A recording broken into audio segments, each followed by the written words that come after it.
Hey guys, Sean here. So today I'm going to do my review on Mission Impossible Rogue Nation. Now, it's been a few weeks since I've seen the movie, but I'm pretty sure I'll being able to remember some of it. Like I always do after a while. So, what's this movie about? Well, after the events of Ghost Protocol, where at the end of the movie it's set up, Ethan played by Tom Cruise, getting a message saying that the syndicate has been discovered, yada yada yada. Well, this movie basically follows Ethan trying to basically find the syndicate and prove they exist, basically. So we have all the returning cast members back. We have Tom Cruise, we got Ving Rhames, who's now in a bigger part after the last movie, being reduced to a cameo, which I'm guessing was probably due to budget constrictions or something like that. But yeah, they got him back in a big role. They got Jeremy Renner back, and they got Simon Pegg back.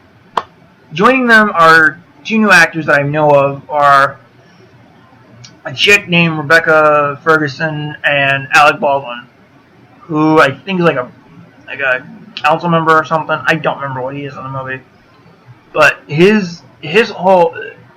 Baldwin's whole arc in this movie is basically trying to find Ethan for reasons I don't really remember. I think they probably think he's crazy for believing in the syndicate or whatnot. And so they're trying to find where he's hiding and bring him in for some reason. But, yeah, basically Baldwin's trying to shut down the IMF, even though that's was done in the last movie, which they do mention in this one. They mention how that the IMF was supposedly blamed for the bombing of the Kremlin, which I thought was interesting when they brought that in. And by the way, I've seen all 5 Mission Impossible movies, and I will review the other 4 movies eventually when I watch them again. Anyway, back to Rogue Nation. So yeah, basically, Ethan's been hiding out, trying to find information on the syndicate, and he basically calls in his team, who have been spread all over, to help him bring down the syndicate. So what did I think of this movie? Well, the writing I thought was really good. The actors I thought were awesome. They're still good in their roles. Even Tom Cruise, he does the best. He does, I think, the best out of the crew. He's been in every film. Same with Ving Rhames, even though he was reduced to a cameo in the last one, still was in it.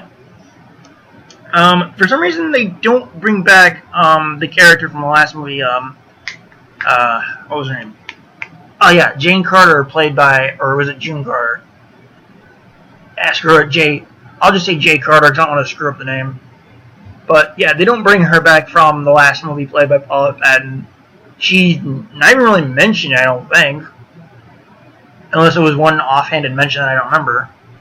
But yeah, I think in her place we have a character name I don't remember, played by a chick named Rebecca Ferguson, who's basically sort of a part of the syndicate, but she ends up helping Ethan and the team bring them down for reasons I kind of forget. So yeah. So as far as I'm concerned, this is a really good movie. Not as good as the last one, but much better than the other 3 movies. And basically the reasoning for it being better than the other 3, but not as good as the last one, is because the team dynamic that was in the last movie is, to a small extent, not here. Because here it's basically Ethan for much of the movie on his own, with the team just sprinkled throughout.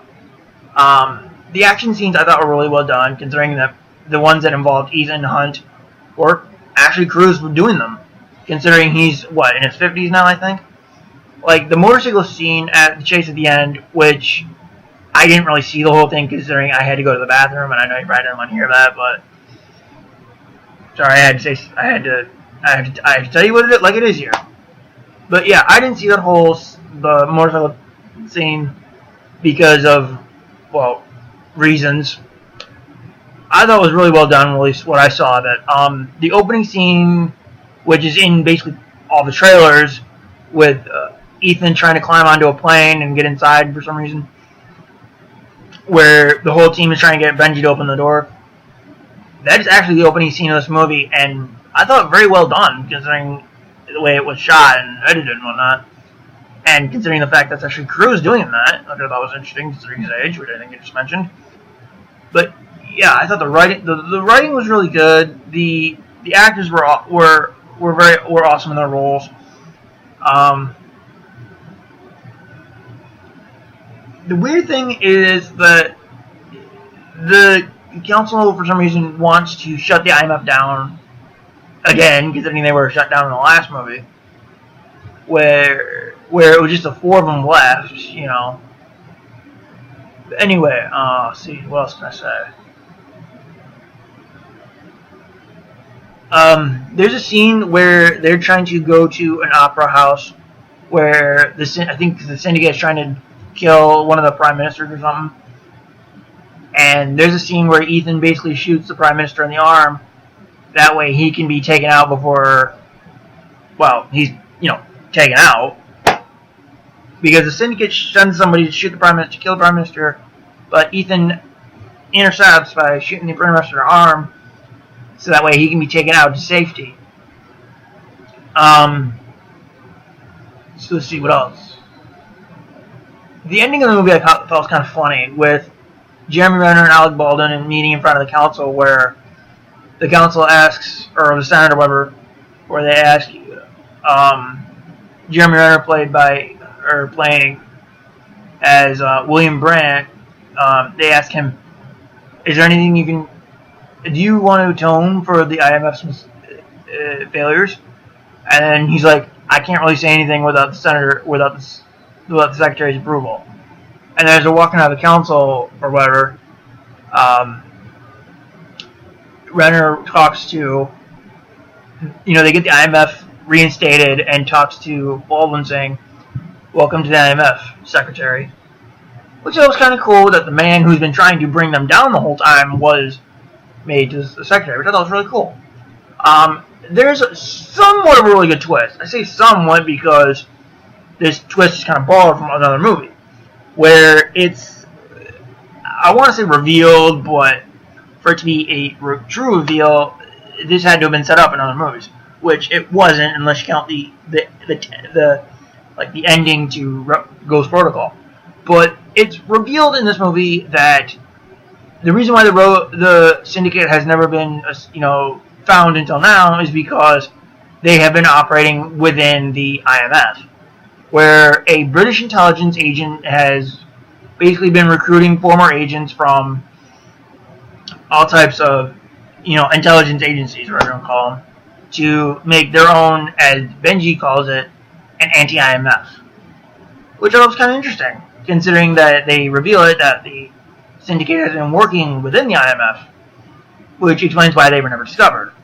But yeah, and I say that somewhat of a twist because I kind of knew, because once they revealed that, I was like, yeah, watch Captain America and Winter Soldier much?